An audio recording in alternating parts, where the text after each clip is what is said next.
A man walks into a fortune teller's shop. "Excuse me." "Yes." "The sign outside says 100 different ways to read your fortune, but that can't be right, can it?" "Certainly." "Well, there's palm reading and crystal balls." "No, no, no. There's so much more than that." "Like what?" "Have you ever been walking along the road at night?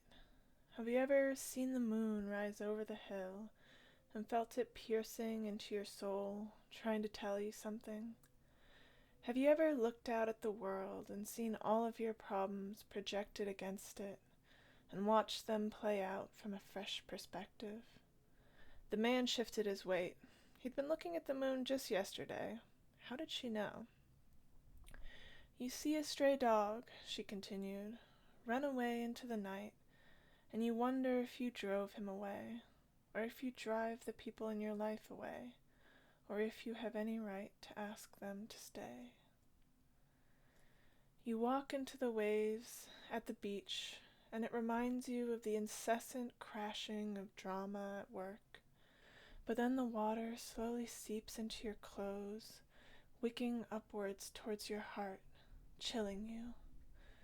And you wonder if clothes made for swimming would wick the same way as clothes made for dry land, or if your mistake was going in too far, or not far enough, or wearing any clothes at all.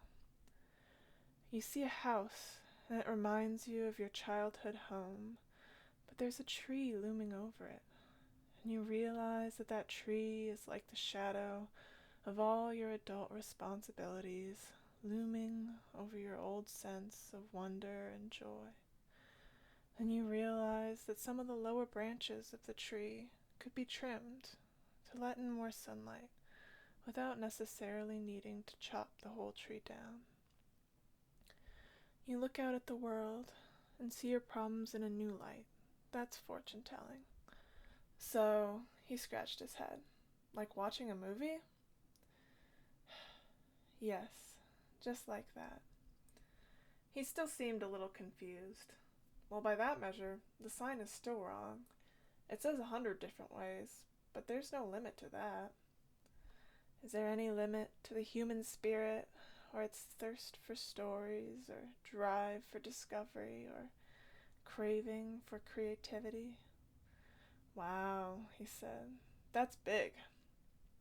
"It can be expansive, or it can be limiting." "How can it be limiting?" "If you take a photo of your house at sunset, and it's so amazing that you go back out at midnight and take a photo again, you might be disappointed in your results." "What?" "You can't film a runner crossing the finish line when the race has just started, nor would you want to miss it." "Maybe I'll just have you read my fortune," he said. "I believe in you."